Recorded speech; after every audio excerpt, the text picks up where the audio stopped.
बिहार विधानसभा चुनाव 2025। बिहार चुनाव से पहले एनडीए में पड़ी फूट। चिराग पासवान के ऐलान से मचा हड़कंप। चिराग पासवान 243 सीटों पर लड़ेंगे चुनाव।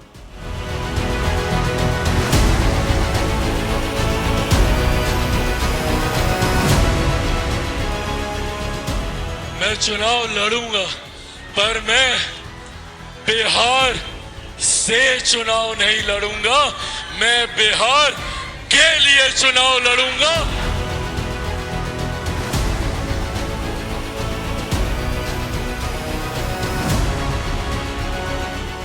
जब मैं कहता हूं कि चिराग पासवान चुनाव लड़ेगा, तो फिर मैं ये भी कहता हूं कि हर सीट यानी कि 243 सीटों पर चिराग पासवान खड़ा होगा।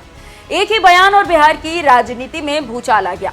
एनडीए गठबंधन के मंच पर खड़े होकर चिराग पासवान ने ऐसा धमाका किया है जिसकी गूंज अब दिल्ली तक सुनाई दे रही है। सवाल उठ रहा है कि क्या एनडीए टूट गया? क्या चिराग पासवान बगावत पर उतर आए हैं? क्या 2025 का चुनाव अब तेजस्वी यादव बनाम चिराग पासवान होने वाला है? और सबसे बड़ा सवाल कि मोदी शाह अब क्या करेंगे?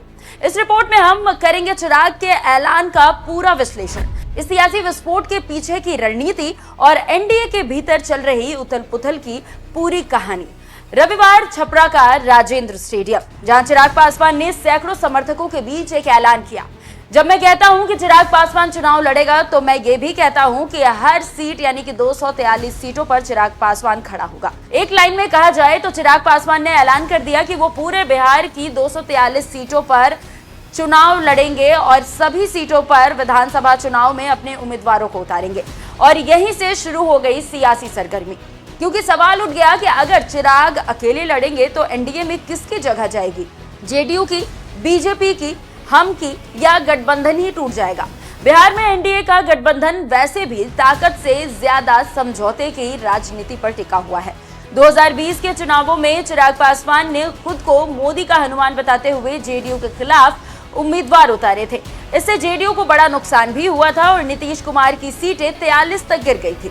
अब एक बार फिर जब चिराग ने 243 सीटों पर लड़ने का ऐलान किया, तो ये नीतीश ही नहीं, सीधे मोदी शाह को चुनौती है, क्योंकि बीजेपी तय नहीं कर पा रही कि वो नीतीश को महत्व दे या फिर चिराग को। और इसी खींचातान में चिराग ने खेल में आग डाल दिया है। 243 सीटों पर चुनाव लड़ना सिर्फ राजनीतिक बयान नहीं, एक सियासी चाल है। चिराग ये बात कहना चाह रहे हैं कि वो भी बिहार में मुख्यमंत्री बनने का सपना रखते हैं और अब सिर्फ मोदी का चेहरा बनकर संतुष्ट नहीं रहने वाले। इस बयान के बाद राजनीतिक विश्लेषकों की माने तो इस बयान के जरिए उन्होंने कुछ बातों को साफ कर दिया है। एनडीए के अंदर उनकी मांग को अनदेखा किया गया है। नीतीश कुमार को दोबारा सीएम बनाने की कोशिशें उन्हें मंजूर नहीं है। भाजपा के साथ गठबंधन चलता रहे, लेकिन गुलामी नहीं। एलजेपी को अब छोटा दल मानने की गलती एनडीए को भारी पड़ेगी, यानी ये चिराग की धमकी भी है और ऐलान भी। 243 सीटों का मतलब है बीजेपी को अपनी बहुत सी सीटें छोड़नी पड़ेंगी, लेकिन नीतीश कुमार भी कोई सीट नहीं छोड़ेंगे और मांझी और आरएलजेपी भी अपनी हिस्सेदारी चाहती है। ऐसे में सवाल है कि क्या बीजेपी सभी को संतुष्ट कर पाएगी या फिर 2020 जैसी टूट दोबारा देखने को मिलेगी जब चिराग पासवान अकेले लड़े थे। अब तक बीजेपी की ओर से कोई स्पष्ट जवाब नहीं आया है, लेकिन जेडीयू के नेताओं ने तंज कसते हुए कहा कि चिराग को एनडीए में रहना है या नहीं, ये फैसला उन्हें खुद लेना चाहिए। यानी एनडीए के भीतर तल्खी बढ़ चुकी है।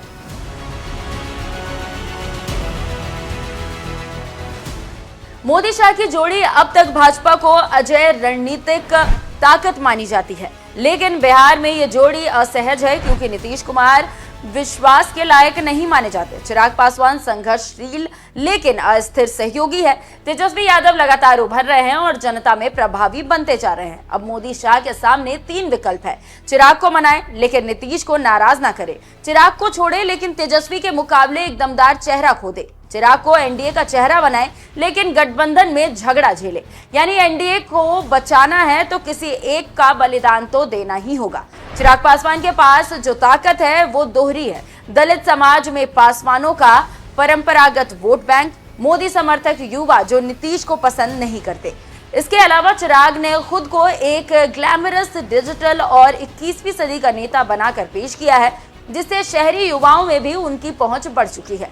उनकी रैलियों में Bollywood style, social media fandom और बिहार फर्स्ट, बिहारी फर्स्ट जैसा नारा उनकी ब्रांडिंग को मजबूत करता है। तेजस्वी यादव इस वक्त बिहार की राजनीति में सबसे मजबूत विपक्षी चेहरा माने जाते हैं, लेकिन चिराग के 243 सीटों वाले बयान से तेजस्वी के सामने एक नया प्रतिस्पर्धी आ चुका है। युवा और आक्रामक अगर चिराग एनडीए से अलग होकर लड़ते हैं तो चुनावी तीर और कमल बनाम तेजस्वी बनाम चिराग की त्रिकोणीय जंग में बदल जाएगा और ये लड़ाई सीधे भाजपा को नुकसान पहुंचा सकती है। मतलब ये है कि चिराग एनडीए में रहे तो सीटों की खींचातान और बाहर निकले तो वोटों की बर्बादी। दोनों ही हालत में बीजेपी का घाटा तय है। अब देखना होगा कि आगे क्या होता है, क्या मोदी शाह मना पाते हैं, ये भी देखना दिलचस्प होगा। लेकिन फिलहाल तो चिराग के ऐलान से मोदी शाह हिल गए हैं।